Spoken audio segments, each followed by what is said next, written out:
Gotham एक ऐसा शहर जहां अमीर और ताकतवर लोगों का दबदबा है। गौथम के अंदर जुर्म बहुत ज्यादा होते हैं, जिसकी वजह से गरीब लोगों को काफी तकलीफ होती है और वहां के हालात ऐसे बन चुके हैं कि गरीब दिन पे दिन गरीब होता जा रहा है और अमीर लोग अपनी अय्याशियों से बाज नहीं आ रहे हैं। तो इसी शहर के अंदर एक आदमी रहता है जिसका नाम होता है Arthur Fleck. Arthur Fleck everything must go नाम की एक कंपनी में काम करता था, जहाँ पर वो जोकर के गेटअप में एक साइन बोर्ड लेकर लोगों को अपनी तरफ अट्रैक्ट करता था। एक दिन कुछ बच्चे आते हैं और वो आर्थर से उसका बोर्ड छीनकर वहां से भागने लगते हैं। उन्हीं के पीछे जब आर्थर फ्लेक जाता है तब वो बच्चे उस साइन बोर्ड को आर्थर के ऊपर मार के तोड़ डालते हैं। इसके बाद जब आर्थर अपने मालिक से इस बारे में बात करने जाता है तो आर्थर की बात सुनने की बजाय उसका मालिक उसी पर ही गुस्सा करता है और वो उससे कहता है कि तुम्हारे बस की एक साइन बोर्ड भी पकड़ना नहीं है और तुम्हें तुम्हारी तनख्वाह जब ही मिलेगी जब तुम मुझे मेरा साइन बोर्ड वापस ला के दोगे।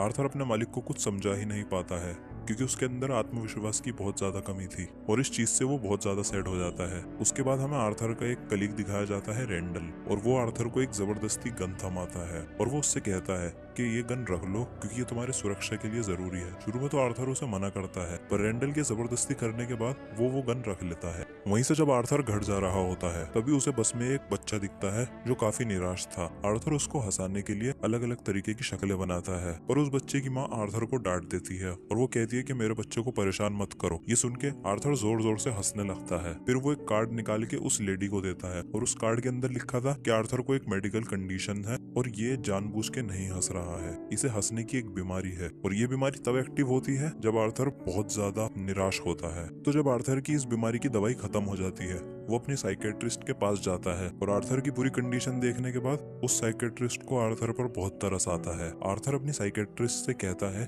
कि तुम मेरी डोज बढ़ा दो। तभी उसकी साइकेट्रिस्ट कहती है कि तुम्हारी पहले से ही 7 तरीके की दवाई चल रही है और ये हमारी आखिरी मीटिंग है क्योंकि सरकार ने हमें फंड देना बंद कर दिया है। इसके बाद जब आर्थर अपने घर आता है तब हमें उसकी माँ दिखाई जाती है और वो आर्थर से पूछती है कि क्या आज लेटर आया है। आर्थर उसको मना कर देता है। अगले दिन आर्थर मरे फ्रैंकलिन नाम के एक कॉमेडियन के शो पर जाता है। हमें मालूम चलता है कि मरे आर्थर का आइडियल है और आर्थर मरे जैसा कॉमेडियन बन के लोगों के बीच में खुशियां पैदा करना चाहता है। तभी आर्थर जब घर आता है तो उसे एक बच्ची दिखाई जाती है और उसकी माँ, जिसे देखते ही आर्थर उसकी तरफ अट्रैक्ट हो जाता है और थोड़े टाइम उस सिंगल मदर को स्टॉक करने के बाद वो औरत भी आर्थर की तरफ अट्रैक्ट होने लगती है। इसके बाद आर्थर अपने काम पर जाता है और वो जोकर के गेटअप में हॉस्पिटल्स में बच्चों को खुश कर रहा होता है अपना डांस दिखाकर कि तभी डांस करते करते आर्थर की पॉकेट में से गन निकल जाती है जो कि रेंडल ने उसे दी थी और वो गन देखकर वहां पर बैठे सभी लोग शॉक हो जाते हैं और हमें पता चलता है कि आर्थर को उसकी जॉब से निकाल दिया गया है। आर्थर जब इस बारे में अपने मालिक से बात करता है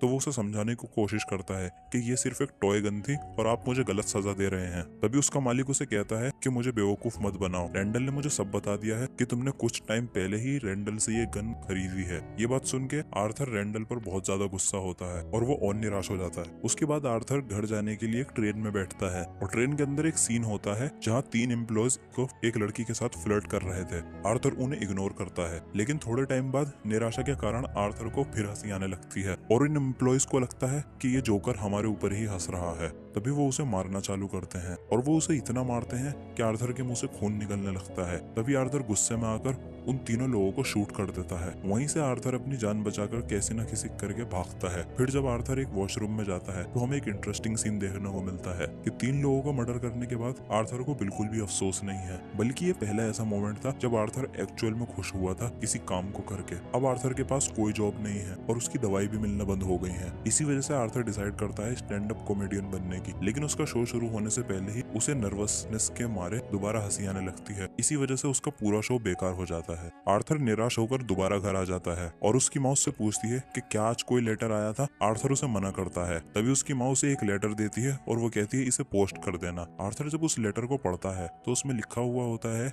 लवली थॉमस, हमारी हालत बहुत ज्यादा खराब है, प्लीज हमारी हेल्प करो। ये पढ़ने के बाद आर्थर अपनी माँ से पूछता है कि तुम्हें ये लेटर लिखने की क्या जरूरत है, वो हमारी मदद कभी नहीं करेगा। तभी उसकी माँ उसे बताती है कि थॉमस वेन और आर्थर की माँ का अफेयर हुआ करता था और तुम थॉमस वेन के ही बेटे हो। हम लोगों का रिलेशन इस वजह से नहीं चल पाया क्योंकि आर्थर बहुत अमीर घर से था और यही कारण है जो आज हमारी कंडीशन इतनी खराब है। अगले दिन हम देखते हैं कि आर्थर थॉमस वेन के घर पर पहुंचता है जहाँ उसे एक बच्चा दिखता है जिसका नाम होता है ब्रूस। आर्थर उस बच्चे को हंसाने के लिए कुछ करतब दिखाता है, लेकिन तभी ब्रूस का बटलर यानी कि एल्फ्रेड आता है और वो आर्थर को भगाने की कोशिश करता है। आर्थर उससे कहता है कि मुझे थॉमस वेन से बात करनी है। तभी एल्फ्रेड उससे कहता है कि थॉमस वेन के पास टाइम नहीं है किसी बारे में बात करने का, तुम यहाँ से जा सकते हो। आर्थर उसे बताता है कि मैं थॉमस वेन का ही बेटा हूँ, मेरी माँ ने मुझे ये बताया है। एल्फ्रेड उससे कहता है कि थॉमस वेन का ऐसा किसी औरत के साथ अफेयर नहीं था, तुम और तुम्हारी माँ दोनों ही पागल हो। आर्थर ये बात सुन के एल्फ्रेड के मुंह पर एक पंच मारता है और फिर वहाँ से भाग जाता है। तभी आर्थर को अपने घर के आगे एक एम्बुलेंस नजर आती है और उसे मालूम चलता है कि आर्थर की माँ की तबीयत बहुत ज्यादा खराब है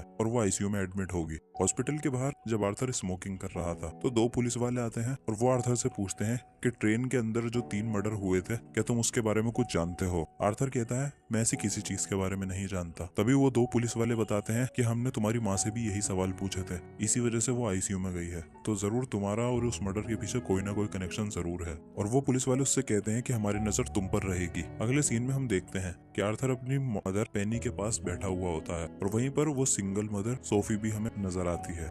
तभी टीवी पर मरे फ्रैंकलिन का एक शो आता है और वो अपने शो पर आर्थर की उसी क्लिप को दिखाते हैं जिसके अंदर उसने अपना पूरा शो खराब कर दिया था अपनी नर्वसनेस वाली हंसी के बाद। आर्थर इस चीज को देखकर पूरी तरीके से टूट जाता है, क्योंकि जिस मरे को आर्थर ने अपना आइडियल माना था वो आर्थर का मजाक उड़ा रहा है, उसकी बीमारी का मजाक उड़ा रहा है। उसी के बाद टीवी पर थॉमस वेन की एक न्यूज आती है और आर्थर को किसी तरह मालूम चलता है कि थॉमस वेन चार्ली चैपलिन की मूवी में जरूर जाएगा। इसी वजह से आर्थर एक वेटर का ड्रेसअप करके चार्ली चैपलिन के शो में जाता है थॉमस वेन से मिलने और उनकी मुलाकात होती है एक बाथरूम में। आर्थर थॉमस से कहता है कि तुम मेरे पिता हो। थॉमस इससे इनकार कर देता है। आर्थर उससे कहता है कि मेरी माँ का नाम है पेनी। थॉमस वेन आर्थर से कहता है कि मैं ऐसी किसी औरत को नहीं जानता। गुस्सा होकर थॉमस वेन आर्थर की नाक तोड़ देता है और फिर वो वहां से चला जाता है। तभी आर्थर उस हॉस्पिटल में जाता है जहाँ पर आर्थर पैदा हुआ था और वहां जाने के बाद वो अपनी बर्थ रिपोर्ट्स को देखता है और वो देखकर लिटरली शॉक हो जाता है, क्योंकि उसे मालूम चलता है कि थॉमस वेन की जगह आर्थर की माँ का किसी और के साथ अफेयर था और वो आदमी आर्थर को बहुत ज्यादा टॉर्चर किया करता था आर्थर के बचपने में। इसी वजह से आर्थर के सर पर चोट आई थी और उसको ये हंसी वाली बीमारी भी हुई थी। ये जानने के बाद आर्थर का दिल पूरी तरीके से टूट जाता है। तब उसे मालूम चलता है कि थॉमस वेन उसका बाप सच में नहीं है, उसकी माँ इतने टाइम से उससे झूठ बोल रही थी।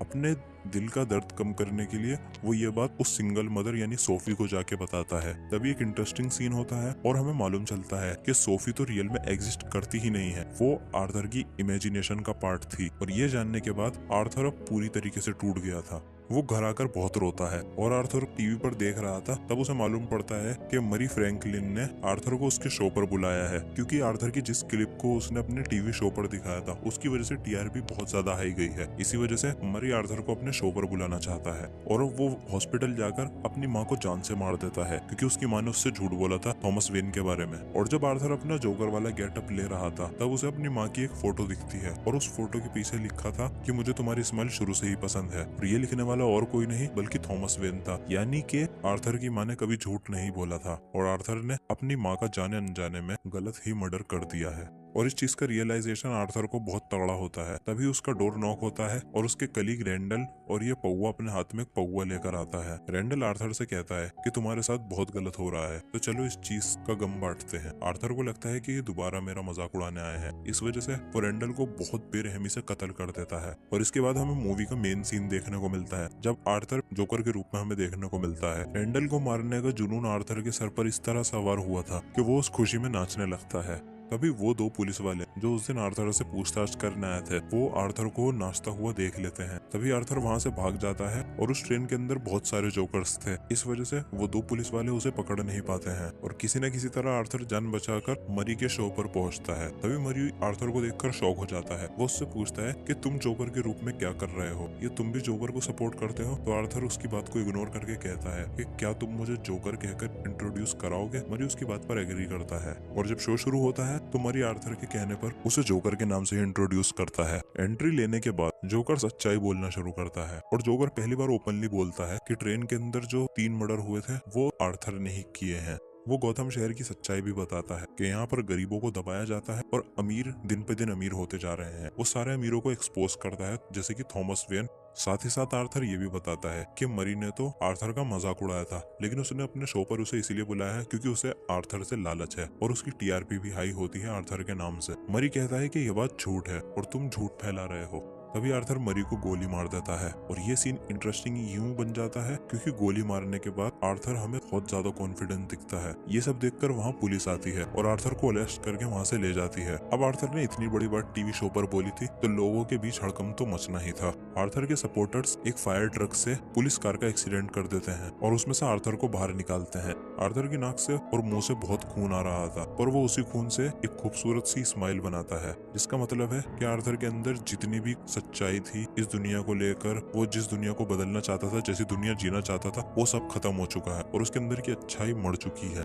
अब आर्थर फाइनली जोकर बन गया है। वो गरीबों का हीरो है और अब लोग उसके लिए मरने को भी तैयार हैं। पूरे शहर में तबाही मचने के कारण थॉमस वेन अपनी वाइफ और ब्रूस को लेकर वहाँ गोथम शहर छोड़ रहा था। ये चीज एक जोकर देख लेता है और वो थॉमस वेन और उसकी वाइफ को मार देता है, लेकिन वो ब्रूस वेन को छोड़ देता है। यहीं से हमें बैटमैन के ओरिजिन्स का पता चलता है। अब सीन यहीं कट हो जाता है। इसके बाद जोकर हमें एक जेल के अंदर दिखता है और एक साइकाइट्रिस्ट उससे पूछती है कि तुमने ये सब क्यों करा। आर्थर उस चीज पर हंसने लगता है। वो उससे पूछती है कि इसमें हंसने की क्या बात है। जोकर उससे कहता है ये जोक तुम्हारे समझ में नहीं आएगा। जोकर मूवी से हमें ये जानने को मिलता है कि आर्थर फ्लेक जैसा बंदा जो कि सिर्फ खुशियां बांटना चाहता था लोगों के अंदर, अगर लोग उसे परेशान करेंगे, अगर उसका गलत फायदा उठाया जाए तो पलटवार इतना खतरनाक होगा कि अंजाम पूरा शहर देखेगा। यानी कि जो भी विलेंस होते हैं वो समाज खुद ही बनाते हैं। आर्थर को इतना मजबूर किया गया कि वो फाइनली जोकर बन गया। तो ऑल राइट गाइस, यही थी वीडियो। कैसी लगी मेरी जोकर को लेकर एक्सप्लेनेशन कमेंट करके जरूर बताना, और अगर इसी टाइप का कंटेंट और देखना चाहते हो तो मेरे चैनल को सब्सक्राइब जरूर कर लेना।